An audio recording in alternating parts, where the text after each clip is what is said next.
दीपक अपने कमरे में बेचैनी से इधर उधर घूम रहा था। उसको बिल्कुल भी समझ में नहीं आ रहा था कि वो क्या करे। जून की झुलसा देने वाली गर्मी में पसीने से भीगी उसकी शर्ट उसके शरीर से चिपक गई थी। उसके मन में आशंका की सुनामी चल रही थी। वो मन ही मन में सोच रहा था, क्या पिछले 2 सालों की तरह इस बार भी असफलता ही उसके हाथ लगेगी। अगर इस बार भी मैं सफल नहीं हुआ तो बाबा भी बहुत निराश हो जाएंगे। क्या मुझे प्रशासनिक अधिकारी बनाने का उनका सपना सिर्फ सपना ही रह जाएगा। आज अंतिम परिणाम आने वाला था, लेकिन दीपक की इतनी हिम्मत नहीं हो रही थी कि वो किसी साइबर कैफे जाकर अपना रिजल्ट देख सके। अपने फ़ोन में तो वो देख ही नहीं सकता था, क्योंकि उसका फ़ोन नोकिया का साधारण फ़ोन था। अर्पिता ने मुझे कल ही कहा था कि जैसे ही उसके पिताजी के पास अखबार आएगा, वैसे ही वो दीपक को उसका परिणाम दिखाने के लिए ले आएगी। अब तो दिन के 12 बज चुके थे, लेकिन अभी तक उस लड़की का कहीं भी अता पता नहीं था। दीपक इलाहाबाद में जिनके मकान में किराए पर रहता था, उनकी बेटी थी अर्पिता। दीपक अर्पिता के पिता को बाबूजी कहकर बुलाता था। पिछले 2 सालों से दीपक और अर्पिता एक दूसरे को पसंद करते थे। अर्पिता दीपक को उसके लक्ष्य को पाने के लिए प्रोत्साहित करती थी। लगातार 2 साल असफलता झेलने के बाद एक बार तो दीपक का खुद पर से भरोसा ही उठ गया था, लेकिन अर्पिता उसमें नया उत्साह भरने की कोशिश करती रहती थी। चाहे बाबूजी से छुपाकर दीपक को पढ़ने के लिए केरोसिन का तेल देना हो, या खाना ना होने पर दीपक को खाना खिलाना, या फिर जिन किताबों को दीपक पैसों की कमी के कारण नहीं खरीद पाता था, उनको खरीदने के लिए अपनी सोने की बालियों को बेच देना। अर्पिता से जो भी बन पड़ता था वो दीपक के लिए करती थी। अनपढ़ होने के बावजूद भी अर्पिता पढ़ाई का महत्व बहुत अच्छी तरह से जानती थी। अर्पिता के इसी व्यवहार की वजह से दीपक के दिल में अर्पिता के लिए जगह बन चुकी थी। लेकिन इन 3 सालों में दोनों ने मर्यादा की रेखा को पार किए बिना ही एक दूसरे को चाहा था। तभी दरवाजे पर दस्तक हुई। दीपक ने दौड़कर हड़बड़ाते हुए दरवाजा खोला तो उसने देखा सामने अर्पिता खड़ी थी। बाहर की धूप के कारण उसका दूध जैसा गोरा चेहरा लाल हो चुका था। पसीने की बूंदें उसके माथे पर चमक रही थी।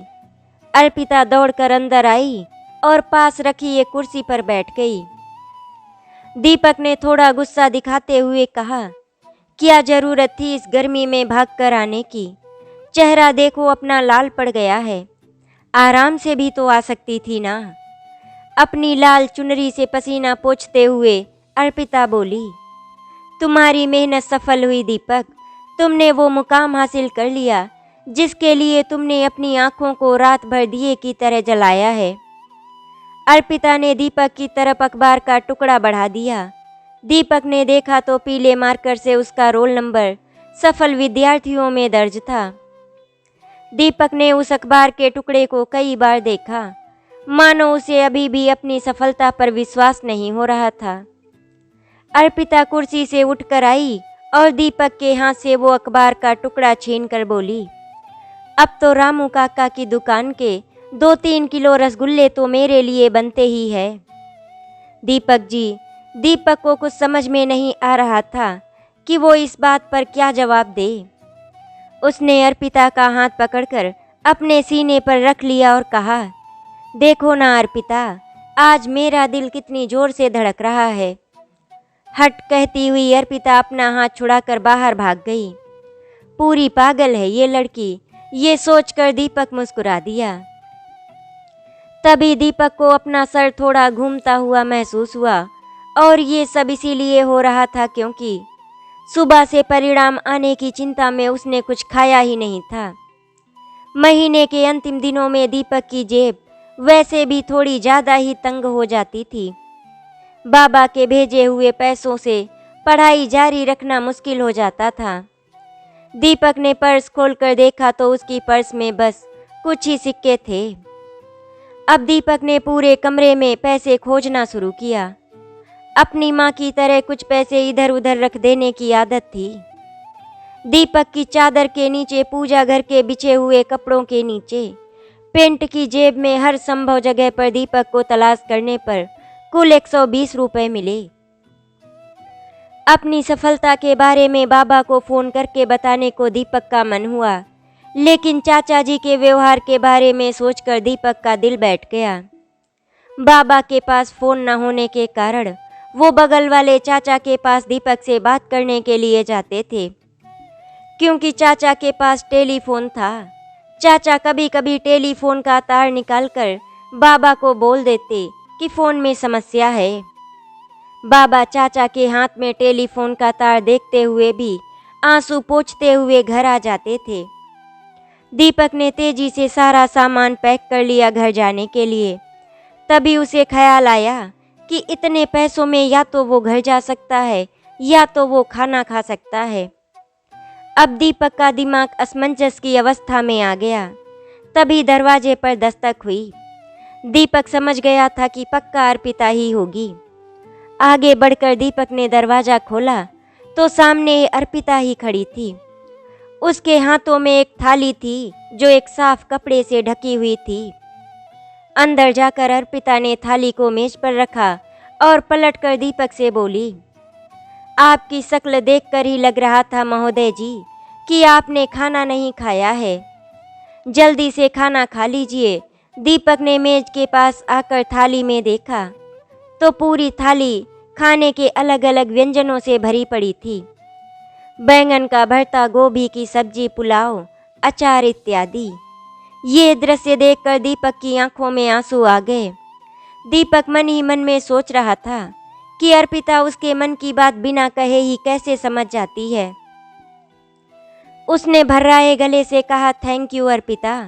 पता नहीं तुम्हारा एहसान का कर्ज मैं जीवन भर उतार पाऊंगा या नहीं।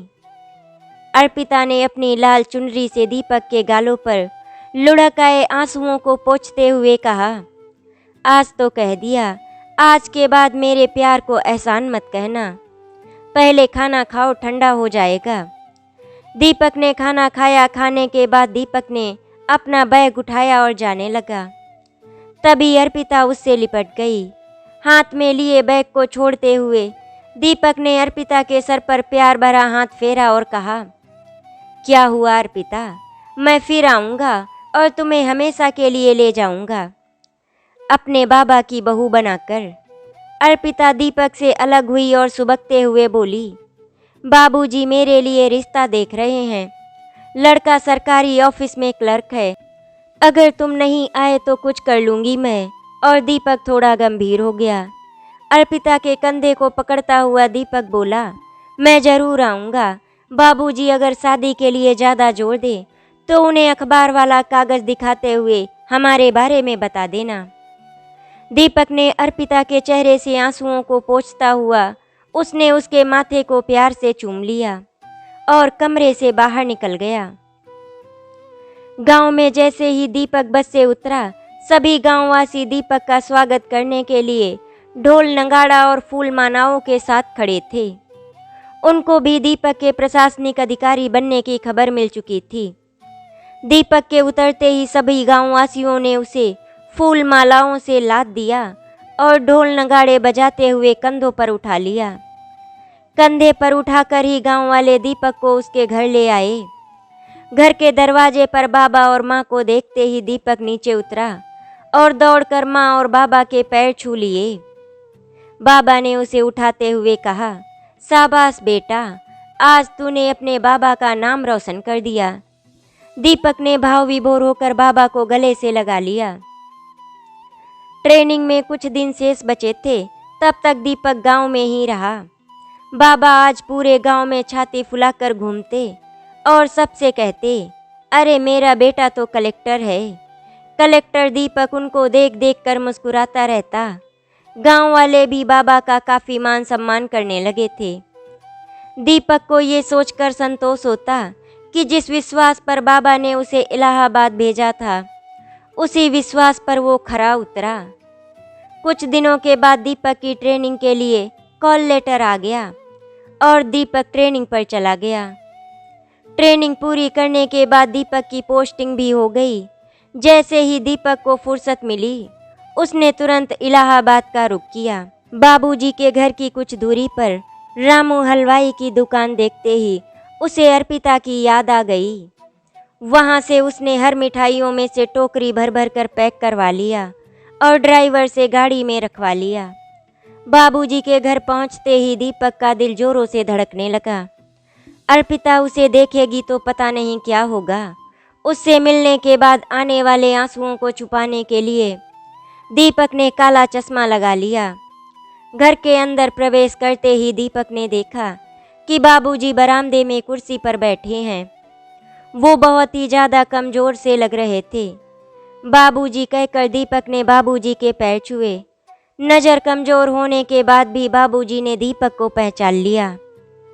बाबूजी का हाल और उनके स्वास्थ्य के बारे में पूछने के बाद दीपक ने उनसे पूछा, बाबूजी अर्पिता कहीं नहीं दिखाई दे रही है, कहीं गई है क्या? अर्पिता का नाम सुनते ही बाबूजी बहुत ही ज़्यादा दुखी हो गए थे।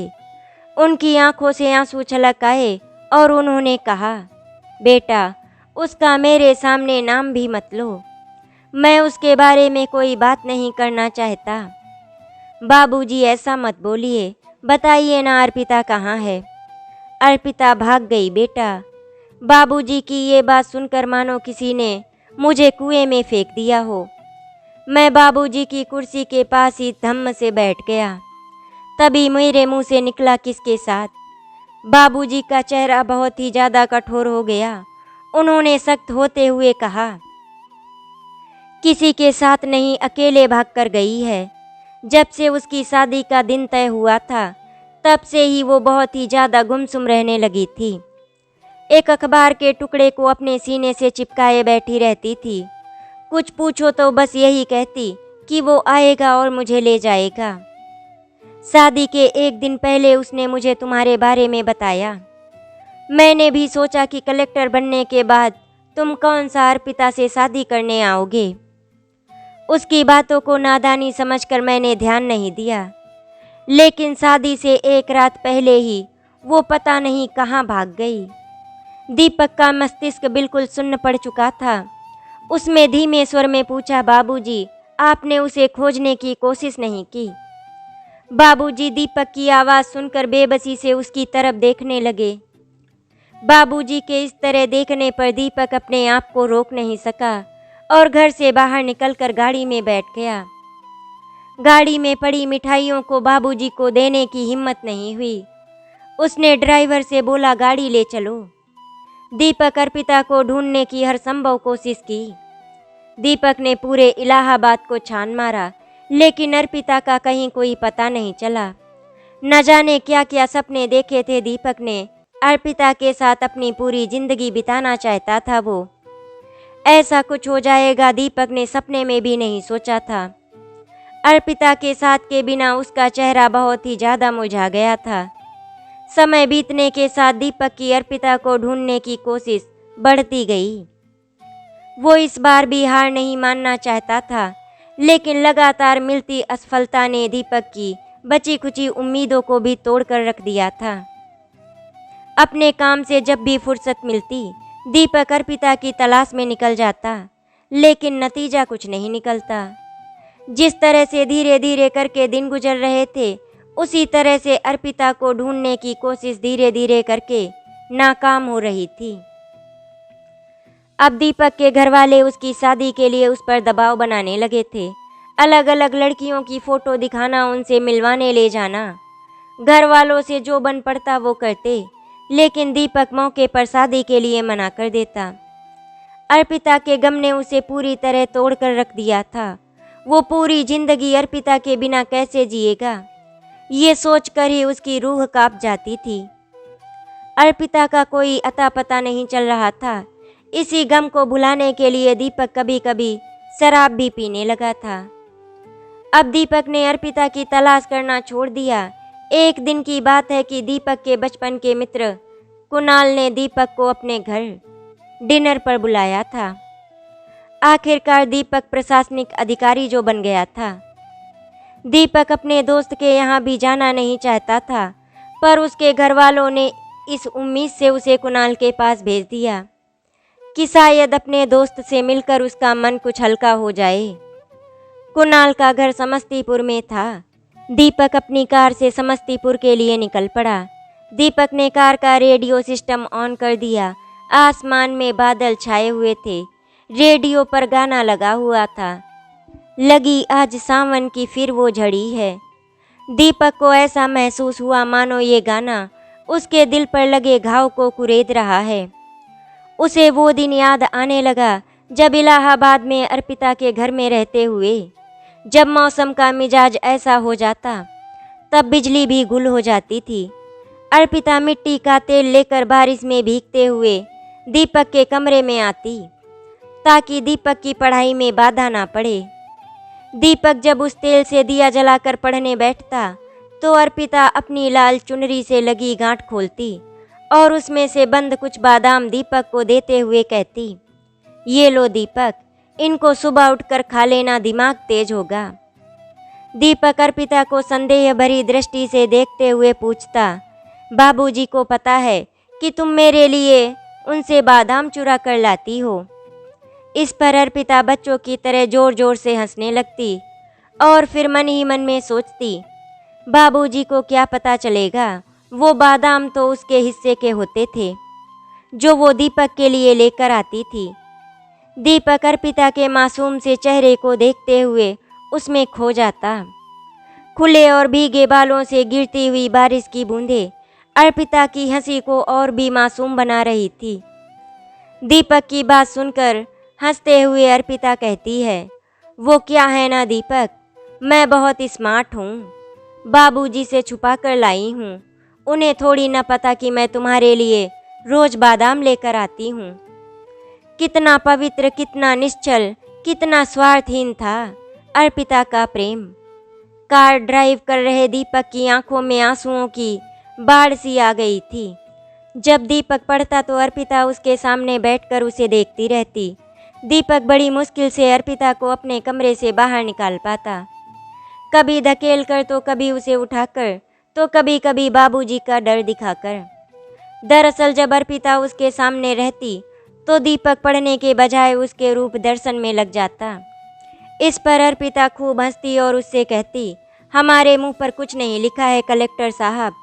दीपक ने कार का रेडियो ऑफ किया और सीट के नीचे पड़ी बियर की बोतल निकाल कर पीने लगा। उसका दर्द उसकी आंखों से बाहर आ रहा था, जिसे वो बोतल पकड़े हाथ से ही पोंछ रहा था। कुछ घंटे के बाद उसकी कार कुणाल के घर के सामने थी। कुणाल ने दीपक का दिल से स्वागत किया। दोनों दोस्त बचपन की बातें करने लगे। बाहर बादलों ने अपनी गर्जना शुरू कर दी थी। तभी कुणाल की पत्नी बैठक वाले रूम में आई और दीपक को नमस्ते बोलने के बाद कुणाल को याद दिलाया कि उसे कुछ सामान लाने बाजार जाना है। अगर बारिश शुरू हो गई तो कुछ नहीं मिलेगा। कुणाल ने उठते हुए दीपक से कहा कि वो कुछ देर में आता है। अपनी पत्नी को दीपक के लिए चाय नाश्ता बनाने को बोलकर कुणाल बाहर चला गया। दीपक कमरे की खिड़की के पास आ गया। ठंडी ठंडी हवा दीपक के दिल को मानो सहलाने लगी।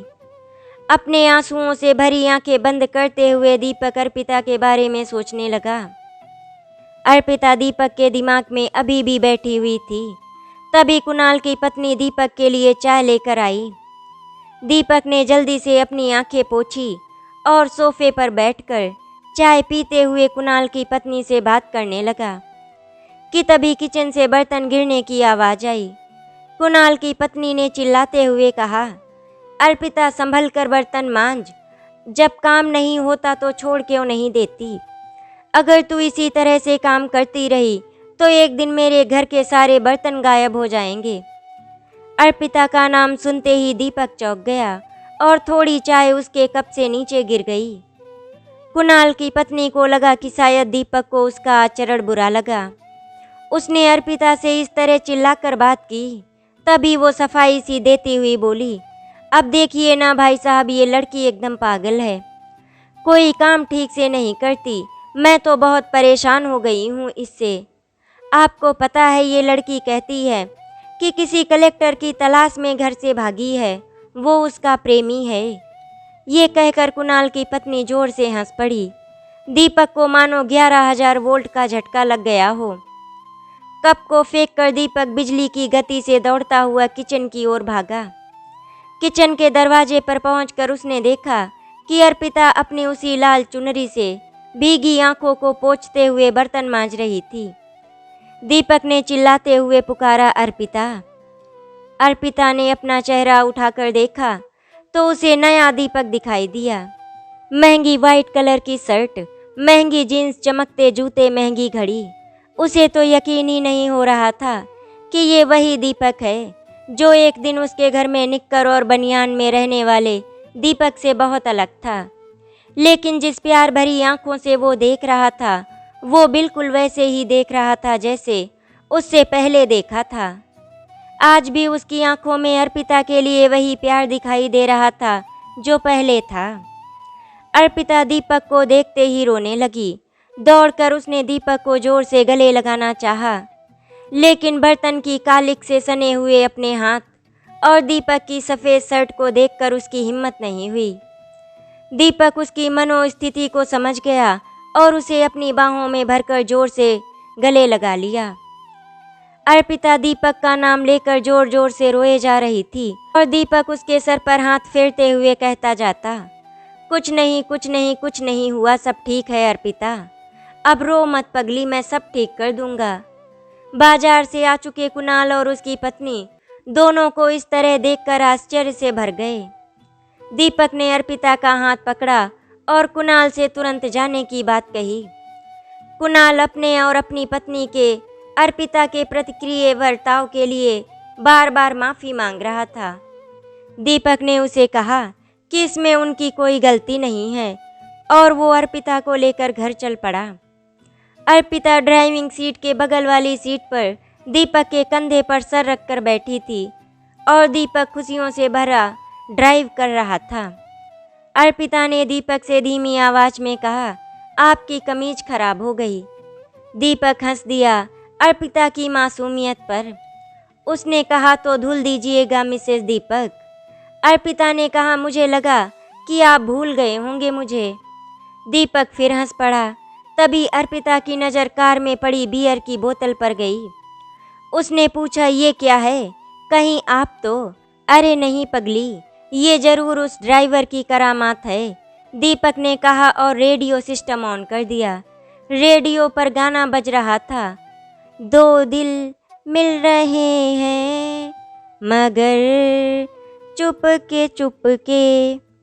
दीपक एक हाथ से ड्राइव कर रहा था और एक हाथ से अपने कंधे पर अर्पिता के सर को सहला रहा था। दीपक ने अर्पिता के चेहरे को देखा। चेहरे पर कुछ कालिख लगी हुई थी। अर्पिता सो गई थी। सोते हुए अर्पिता और भी मासूम लग रही थी।